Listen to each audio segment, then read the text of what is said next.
اعوذ باللہ من الشیطان الرجیم، بسم اللہ الرحمن الرحیم، وصلی اللہ علی سیدنا محمد وآلہ الطاہرین ولعنۃ اللہ علی اعدائہم اجمعین من الآن الی قیام یوم الدین۔ بسم اللہ الرحمن الرحیم۔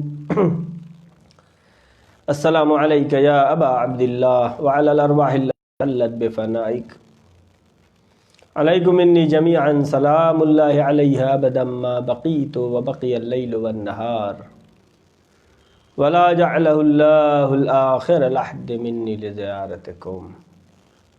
السلام علی الحسین وعلی علی بن الحسین وعلی اولاد الحسین وعلی اصحاب الحسین۔ السلام علیکم جمیعا ورحمۃ اللہ وبرکاتہ۔ تمام ناظرین و سامعین کی خدمت میں سلام عرض کرتا ہوں۔ جیسا کہ آپ محظور ہیں، سلسلہ دروس ترجمہ و مستقل آپ کی خدمت پہ پیش کیا جاتا ہے، اور ہر روز 20 منٹ ہمارا یہ ہدف ہے کہ ہر روز 20 منٹ قرآن تدبر کے ساتھ سمجھ کر تلاوت کی جائے۔ اور اس سلسلہ دروس کا درس نمبر 133 آپ کی خدمت میں پیش کیا جا رہا ہے۔ سورہ نساء کی آیت نمبر 6 سے آیت نمبر 8 تک آپ کی خدمت میں پیش کیا جائے گا، اور حقوق مالی کے سلسلے میں قرآن مجید نے بہت واضح طور پر بیان کیا ہے۔ یعنی جہاں تک نماز کا تذکرہ ہے، روزے کا تذکرہ ہے، حج کا تذکرہ ہے، یہ خداوند عالم نے کہا اقیموا الصلاۃ، نماز پڑھو، حج کرو، زکوٰۃ دو، آتوا الزکوٰۃ، لیکن اس میں رسول اللہ نے جو بتایا کیسے نماز پڑھو ویسے پڑھنا ہے، حج کیسے کرنا ہے رسول اللہ نے بتایا۔ لیکن جہاں پر مالی مسائل ہیں وہاں پر خداوند عالم نے، چونکہ یہ وہ مسائل ہیں جس میں اختلاف کی زیادہ گنجائش ہے، لہٰذا اس کو واضح طور پر ریز مطالب کو بیان کیا ہے۔ کل جو ہم نے آیت پڑھی تھی اس میں یہ تھا کہ اگر کوئی ناسمجھ ہے، بیوقوف ہے، اور اس کو مالی امور میں شعور نہیں ہے، تو اس کے اولیاء کی ذمہ داری یہ ہے کہ ان کے کھانے پینے کے انتظام کریں اور ان کے ساتھ نیکی سے بات کریں، لیکن اس کا پیسہ برباد نہ ہونے دیں، اس کے پیسے کی حفاظت کریں، اس کے پیسے سے پیسہ کما کر کے اس کے لیے کھانے اور کپڑے کا انتظام کریں، تاکہ اس کا سرمایہ محفوظ رہے، سرمایہ محفوظ رہے، اصل سرمایہ۔ آج کی آیت ہے حقوق مالی کے ہی سلسلے میں، وَابْتَلُوا الْيَتَامَى حَتَّى إِذَا بَلَغُوا النِّكَاحَ فَإِنْ آنَسْتُم مِّنْهُمْ رُشْدًا فَادْفَعُوا إِلَيْهِمْ أَمْوَالَهُمْ وَلَا تَأْكُلُوهَا إِسْرَافًا وَبِدَارًا أَن يَكْبَرُوا وَمَنْ كَانَ غَنِيًّا فَلْيَسْتَعْفِفْ وَمَنْ كَانَ فَقِيرًا فَلْيَأْكُلْ بِالْمَعْرُوفِ فَإِذَا دَفَعْتُمْ إِلَيْهِمْ أَمْوَالَهُمْ فَأَشْهِدُوا عَلَيْهِمْ وَكَفَى بِاللَّهِ حَسِيبًا۔ اس آیت میں یتیم کے سلسلے میں بیان ہوا ہے، وَابْتَلُوا الْيَتَامَى، یعنی یتیموں کا امتحان لو۔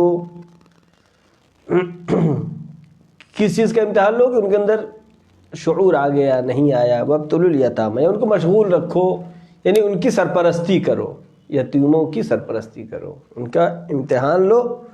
وَابْتَلُوا الْيَتَامَى اِذَا بَلَغُوا النِّكَاحَ، یعنی ان کی دیکھ بھال کرو، ان کو چیک کرو یا ان کو تربیت دو باقاعدہ، یعنی کچھ پیسے دے کر کے بھیجا جا کے بزنس کرے، کچھ خریدے، کچھ بیچے۔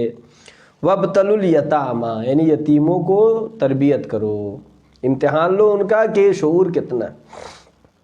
اب اس میں 2 شعبے ہوتے ہیں جب بڑے ہوئے، تو ایک جو ہے بلوغ جنسی ہے اور ایک رشد فکری ہے، دونوں چیزوں کا ہونا ضروری ہے، صرف بلوغ جنسی بھی کافی نہیں ہے۔ لہٰذا آیت کیا کہہ رہی ہے، وَابْتَلُوا الْيَتَامَى حَتَّى إِذَا بَلَغُوا النِّكَاحَ، جب وہ سن بلوغ کو پہنچ جائیں تو ان کی شادی کر دو، ان کا ازدواج کر دو۔ فَإِنْ آنَسْتُم مِّنْهُمْ رُشْدًا، اور جب وہ رشد فکری پا جائیں، فَإِنْ آنَسْتُم مِّنْهُمْ رُشْدًا، جب فکری طور پر مضبوط ہو جائے، پختہ ہو جائے، بچہ ہے نہیں کچھ جانتا ہے کیسے کیا خریدنا ہے، کیا ہمارا فائدہ ہے، کیا ہمارا نقصان ہے، جب وہ اپنے فائدے اور نقصان کو اچھی طرح سمجھنے لگے، فَادْفَعُوا إِلَيْهِمْ أَمْوَالَهُمْ، پھر اس یتیم کے مال کو جو آپ کی ذمہ داری میں تھا، فَادْفَعُوا إِلَيْهِمْ أَمْوَالَهُمْ، ان کے مال ان کو حوالے کر دو۔ کب تک نہیں کرنا ہے؟ جب تک کہ وہ رشد فکری کو نہ پہنچ جائے، جب وہ سمجھدار ہو جائیں، ان کو سمجھ آ جائے اور اچھے برے کو سمجھنے لگیں، فائدے نقصان کو سمجھنے لگے، فَادْفَعُوا إِلَيْهِمْ أَمْوَالَهُمْ، ان کے مال کو ان کو دے دو۔ آگے چونکہ یتیم کا مال ہے، اس کے لیے اسلام نے بہت ہی اہتمام کیا ہے۔ وَلَا تَأْكُلُوهَا إِسْرَافًا وَبِدَارًا أَن يَكْبَرُوا، کہتے ہیں یتیم کے مال کو نہ کھاؤ، اسرافاً و بداراً ان یکبروا، کہ جلدی جلدی کھا کے خرچ کر دو کہ کہیں بڑے ہو جائیں گے تو ہمیں دینا پڑے گا، ایسا نہیں کرو، نہیں کہو، نہیں، منع کیا جا رہا ہے، یعنی گناہ ہے ایسا کرنا۔ وَلَا تَأْكُلُوهَا إِسْرَافًا وَبِدَارًا أَن يَكْبَرُوا، یہاں تک کہ اس لیے کہ جلدی وہ بڑے ہو، اب وہ بڑے ہو جائیں گے جلدی جلدی خرچ کر، جیسے خمس کے بارے میں کچھ لوگ یہ ہوشیاری کرتے ہیں کہ جب خمس کی تاریخ آنے والی ہے جلدی جلدی خرچ کر لیتے ہیں کہ کم پیسے میں خمس نکالنا پڑے۔ البتہ یہاں پہ نہیں ہے، یعنی حرام ہے ایسا کرنا، خمس میں نہیں تو نہیں ہے، منع تو نہیں ہے، لیکن یہ اپنی نیت میں کھوٹ کی بات ہے کہ دینا نہ پڑے اس لیے جلدی خرچ کر لو، یہ نیت صحیح نہیں۔ وَلَا تَأْكُلُوهَا إِسْرَافًا وَبِدَارًا أَن يَكْبَرُوا، کہ وہ بڑے ہو جائیں جلدی جلدی خرچ کر لو، یہ نہیں ہونا چاہیے۔ وَمَنْ كَانَ غَنِيًّا فَلْيَسْتَعْفِفْ، اگر ولی، جو یتیم کا ولی ہے، اگر وہ غنی ہے، خود پیسے والا ہے، وَمَنْ كَانَ غَنِيًّا فَلْيَسْتَعْفِفْ، اس کو چاہیے کہ اس سے بچے۔ کس سے بچے؟ یعنی اس کے مال میں سے کچھ نہ لے، یعنی اس کا بزنس کرے، اس کا پیسہ لے، اس سے پیسہ کمائے، اس کا انتظام کرے، اس کے کھانے پینے کا انتظام کرے، اس کے کپڑے کا انتظام کرے، جو اس میں کما بھی رہا ہے تو اپنی مزدوری اور اپنی محنت کا اس میں سے پیسہ نہ لے۔ وَمَنْ كَانَ غَنِيًّا فَلْيَسْتَعْفِفْ وَمَنْ كَانَ فَقِيرًا فَلْيَأْكُلْ بِالْمَعْرُوفِ، اور اگر فقیر ہے تو وہ حق الزحمہ اپنا لے سکتا ہے، یعنی اب اس کا پیسہ ہے، اس کے ذریعے سے بزنس کیا، پیسہ کما رہا ہے، اس سے اس کا خرچ چل رہا ہے۔ ابھی آدمی جو کہ محنت کر رہا ہے، اس کی بزنس میں وقت دے رہا ہے، تو اس کو کیا چاہیے کہ وَمَنْ كَانَ، اگر وہ فقیر ہے، وَمَنْ كَانَ فَقِيرًا، اگر فقیر ہے ولی، فَلْيَأْكُلْ بِالْمَعْرُوفِ، کھا سکتا ہے اس میں سے، یاکل لے سکتا ہے، بالمعروف، یعنی معروف طریقے سے، یعنی زیادہ نہیں، یعنی جو حق الزحمت اس کا بن رہا ہے، اگر کسی اور کے لیے وہی کام کرتا تو اس کی کتنی مزدوری ہوتی، اتنا اس کے مال سے لے سکتا ہے۔ لیکن اگر امیر ہے تو کیا کہہ رہا ہے؟ غنیًا فلیستعفف، اس کو چاہیے کہ نہ لے، اس سے بچے، اس کا مال جو ہے نہ لے اس میں۔ وَمَنْ كَانَ فَقِيرًا، اگر فقیر ہے، یعنی کون؟ ولی، تو زیادہ نہ لے۔ اب اور تاکید ہو رہی ہے، فَإِذَا دَفَعْتُمْ إِلَيْهِمْ أَمْوَالَهُمْ فَاشْهِدُوا عَلَيْهِمْ، اب جب وہ بڑا ہو گیا یتیم، یعنی بلوغ جنسی کو بھی پہنچ گیا، رشد فکری کو بھی پہنچ گیا، اچھے خراب کو سمجھنے لگا، سب کچھ جاننے لگا، تو اب کیا ہے؟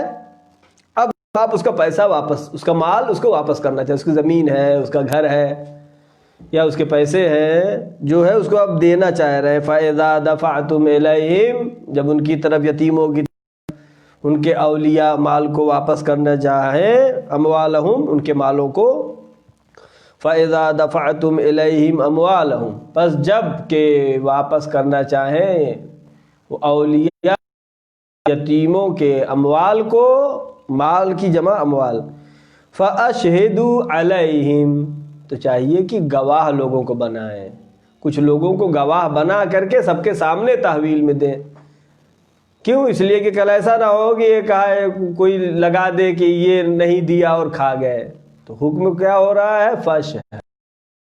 فَأَشْهِدُ عَلَيْهِمْ، شاہد بناؤ اس کے اوپر، یعنی دیے جانے کے اوپر کچھ لوگوں کو، مومنین کو جمع کرو، گواہ بنا کر کے ان کے سامنے، یہ تم اب سمجھدار ہو گئے ہو، تمہارا کھیت، تمہاری پراپرٹی، تمہارا گھر، یہ سب تمہارے حوالے.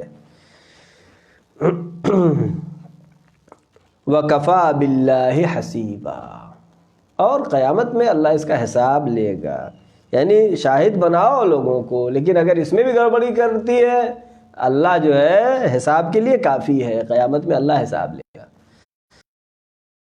اس لیے بھی بحث ہوئی کہ اگر وہ اس کا مال ہے تو ولی دو صورت سے خالی نہیں، یا غریب ہے یا امیر ہے. غریب ہے تو اپنا حق الزحمہ اس میں سے لے سکتا ہے، لیکن اگر امیر ہے تو اس کو چاہیے کہ اس میں سے نہ لے. پھر تاکید کس بات پہ ہو رہی ہے کہ کسی کو ولی بنائے، شاہد اور گواہ بنائے دینے کے ٹائم. اب آگے ہے آیت نمبر 7، یہ بھی پڑھیں گے، سورہ نساء آیت نمبر 7. لِلرِّجَالِ نَصِيبٌ مِّمَّا تَرَكَ الْوَالِدَيْنِ وَالْأَقْرَبُونَ وَلِلنِّسَاءِ نَصِيبٌ مِّمَّا تَرَكَ الْوَالِدَانِ وَالْأَقْرَبُونَ مِمَّا قَلَّ مِنْهُ أَوْ كَثُرَ نَصِيبًا مَفْرُوضًا. لِلرِّجَالِ نَصِيبٌ، اب یہاں پر ترکے کے بارے میں بحث ہو رہی ہے. ترکہ، میراث، جو مرنے والا مر جاتا ہے، جو چھوڑ کر کے جاتا ہے، اس کو ترکہ کہتے ہیں. جو حکم ہے لِلرِّجَالِ، مرد کے لیے اس کا حصہ ہے، مِمَّا تَرَكَ الْوَالِدَانِ وَالْأَقْرَبُونَ، جو کہ اس کے والدین جو چھوڑا ہے اس میں مرد کا اس کا حصہ ہے. لِلرِّجَالِ نَصِيبٌ وَلِلنِّسَاءِ نَصِيبٌ، عورتوں کے لیے بھی ان کا حصہ ہے. مِمَّا تَرَكَ الْوَالِدَانِ وَالْأَقْرَبُونَ، وہ جو کہ اس کے والدین نے یا رشتہ دار نے چھوڑا ہے، رشتہ داروں نے چھوڑا ہے، دونوں کے لیے. لِلرِّجَالِ نَصِيبٌ مِّمَّا تَرَكَ الْوَالِدَانِ وَالْأَقْرَبُونَ وَلِلنِّسَاءِ نَصِيبٌ مِّمَّا تَرَكَ الْوَالِدَانِ وَالْأَقْرَبُونَ، سیم لفظ ہے وہاں پہ، بس رجال آیا ہے اور مردوں کے لیے، اور نساء آیا ہے عورتوں کے لیے. وَلِلنِّسَاءِ نَصِيبٌ مِّمَّا تَرَكَ الْوَالِدَانِ مِمَّا قَلَّ مِنْهُ أَوْ كَثُرَ، چاہے وہ کم ہو چاہے زیادہ ہو، جو بھی حصہ بنتا ہے، چاہے وہ عورت کے لیے ہو چاہے مرد کے لیے بھی ہو، جو بھی حصہ بنتا ہے وہ چاہے کم ہو یا زیادہ ہو. کہہ رہے نصیبا مفروضا، خداوند عالم فرماتا ہے نصیبا مفروضا، یہ نصیب، یہ حصہ فرض ہے، معین کیا ہوا ہے اللہ کی طرف سے. ایسا نہیں ہے کہ پہلے تھا اور اب نہیں ہے، اور نہیں رہے گا، یا جو ہے 1000 سال کے بعد نہیں رہے گا. نہیں، نصیبا مفروضا، یہ حصہ ہے جو فرض کیا گیا ہے، اللہ نے فرض کیا ہے. اس آیت کے شان نزول میں جیسا کہ حدیث میں ہے کہ دین اسلام کے آنے سے پہلے یہ جاتا تھا ایسا ہی کہ عورتوں اور بچوں کو ترکہ نہیں دیا جاتا تھا، عورتوں اور بچوں کو ترکہ نہیں دیتے تھے، جہالت کے زمانے کی بات ہے. لہذا یہ آیت نازل ہوئی.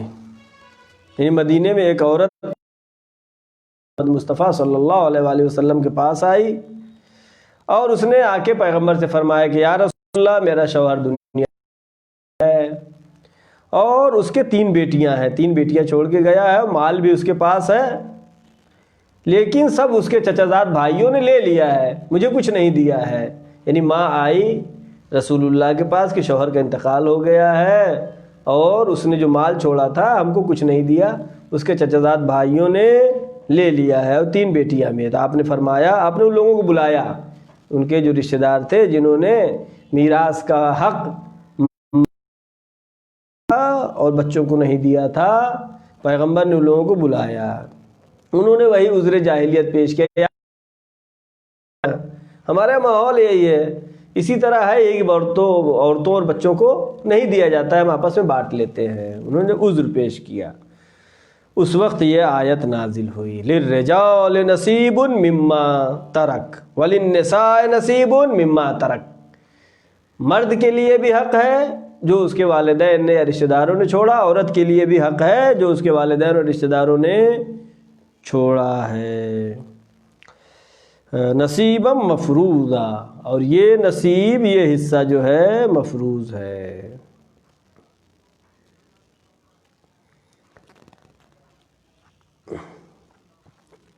کہ جو حصہ ہے چاہے وہ مرد کا ہو چاہے عورت کو ہو، اس کا میراث کا حصہ ملنا چاہیے۔ اب پڑھیں گے آیت نمبر 8۔ وَإِذَا حَضَرَ الْقِسْمَةُ أُولُو الْقُرْبَى وَالْيَتَامَى وَالْمَسَاكِينُ فَارْزُقُوهُم مِّنْهُ وَقُولُوا لَهُمْ قَوْلًا مَّعْرُوفًا۔ اللہ اکبر۔ اب یہاں پر واجب کے حکم میں تو نہیں ہے، لیکن یہ حکم خداوند عالم بیان فرما رہا ہے۔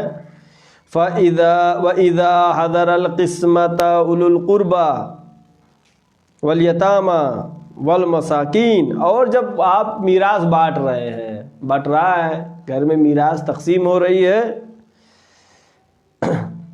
حضر القسمہ، اور کوئی آدمی آ جائے، کیسا آ جائے جب بٹ رہی ہے، اولو القربہ والیتامى والمساکین، رشتہ دار ہو، یتیم ہو، مسکین ہو، یعنی ان کے بارے میں بات چل رہی جو اس میراث میں مستحق نہیں ہے، جن کا اس میراث میں حصہ نہیں ہے، اس کے بارے میں بات ہے۔ وَإِذَا حَضَرَ الْقِسْمَةَ أُولُو الْقُرْبَى، اور جب ترکے کی تقسیم ہو رہی ہو، اس وقت قرابت دار کہ جن کا کوئی اس میں حصہ نہیں ہے، والیتامى والمساکین، یتیم آ جائے، مسکین آ جائے، اس کی نگاہ پڑ جائے، وہ بٹ رہا ہے، ہم کو تو کچھ نہیں مل رہا ہے، فَارْزُقُوهُم مِّنْهُ، اس میں سے تھوڑا سا انہیں بھی دے دو۔ انہوں نے دیکھ لیا ہے تو ان کا دل دکھے گا۔ اسلام دلوں کا کتنا خیال کرتا ہے، لہذا ان کو بھی اس میں حصہ نہیں ہے، پھر بھی کچھ دے دو تھوڑا سا، صرف دو ہی نہیں بلکہ آیت اور آگے کہہ رہی ہے، وَقُولُوا لَهُمْ قَوْلًا مَّعْرُوفًا، اور ان کے سے اچھائی سے، شائستگی سے، پیار سے، محبت سے بات کریے۔ جھڑک کے بھاگا، تم یہاں کہاں چلے آئے، تم کہاں چلے آئے، یہ اس کا شاید اس کے لیے کیا ہے، دسترخوان پہ کہتے ہیں کھانے کھانے پہ لکھا ہے، دانے دانے پہ لکھا ہے کھانے والے کا نام۔ تو یہاں پر یہ حکم وجوبی تو نہیں ہے، لیکن آیت جو ہے یہ اخلاقی حقوق کو بیان کر رہی ہے۔ وَإِذَا حَضَرَ الْقِسْمَةَ، اگر بٹنے کے وقت حاضر ہو جائے، اولو القربہ رشتہ دار، والیتامى یتیم، والمساکین، فَارْزُقُوهُم مِّنْهُ، اگر یہ محتاج ہیں تو اس میں سے ان کو تھوڑا سا ان کو بھی دے دو۔ وقول، نہ یہ کہ مطلب تھوڑا سا دے دو، ایک حصہ نہیں، واجبی حصہ نہیں، کچھ دے دو تاکہ وہ خوش ہو جائے، وہ بھی کہ ہاں مل گیا۔ وَقُولُوا لَهُمْ قَوْلًا مَّعْرُوفًا، اور ان کے ساتھ نیکی سے گفتگو کرو۔ یہ اخلاق، یہ کردار دین اسلام سکھاتا ہے۔ گزشتہ زمانے میں یہ اسلامی ماحول جہاں پہ تھے، وہاں پر اس طرح کی چیزوں کی رعایت ہوتی تھی۔ لوگوں کا خیال کرنا، لوگوں کے آرام کے لیے انتظام کرنا، یہ ہمارے کلچر میں تھا، ہمارے معاشرے کے کلچر میں پایا جاتا تھا کہ گھروں کے سامنے لوگ جگہ بناتے تھے، کوئی تھکا ہوا آ رہا ہے، گزر رہا ہے تو یہاں بیٹھ سکے۔ اب کیا کرتے ہیں، اب اگر بنا ہوا بھی ہے تو وہاں پہ کیل لگا دیتے ہیں، بیٹھ جائے تو اس کا کپڑا پھٹ جائے۔ یہ کلچر ہمارا خراب ہو گیا، انسانیت سے دور ہوتے چلے جا رہے ہیں۔ اصل ہدف کیا ہے، انسان ہونا ہے۔ کہاں پر حکم خدا یہ ہو رہا ہے کہ اگر وہ میراث بانٹ رہے ہو، وہاں پہ آ جائے کوئی فقیر مسکین تو اس کو دے دو۔ اور ہم اپنے دروازے پہ جو جگہ بناتے تھے لوگوں کے بیٹھنے کے لیے، کوئی گزر رہا ہے، کوئی تھکا ہوا ہے تو بیٹھ جائے، وہ بھی ختم کیے جا رہے ہیں برعکس۔ یا اسی طریقے سے جیسا کہ حکم ہے، اگر مزدور کو اپنے یہاں بلاتے ہو مزدوری کے لیے تو مزدوری طے کر لو، طے کر کے کام کراؤ۔ تاکہ اس کو بھی کام کرتے ہوئے یہ تشویش رہے پتہ نہیں کتنا دیں گے، پتہ نہیں کتنا دیں گے. ایسا نہیں ہونا چاہیے. یہ سب چیزیں جو اسلام بتاتا ہے، کیوں؟ تاکہ لوگوں کے دلوں میں پیار و محبت باقی رہے. جب اس کو بتا دیا دن بھر یہ کام کرو گے اتنا پیسہ دیں گے، وہ بھی اطمینان سے کام کرے گا، آپ کا کام بھی اطمینان سے ہوگا. ہاں اب اگر آپ نے دیکھا کام اچھا کیا ہے، آپ خوش ہوئے، تب اس کی جو مزدوری ہے اس میں تھوڑا بڑھا کے دے دیں گے.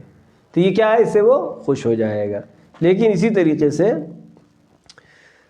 خلاصہ یہ کہ حقوق بہت ہی اہم ہیں، اور حقوق جیسا کہ چوتھے امام حضرت زین العابدین علیہ السلام نے حقوق جو بیان کیے ہیں، جس کو رسالۃ الحقوق کے نام سے نشر ہوا ہے، یعنی ائمہ معصومین علیہ السلام نے، اللہ نے، رسول نے، قرآن نے، مذہب نے حقوق کے اوپر بہت زیادہ تاکید کیا ہے.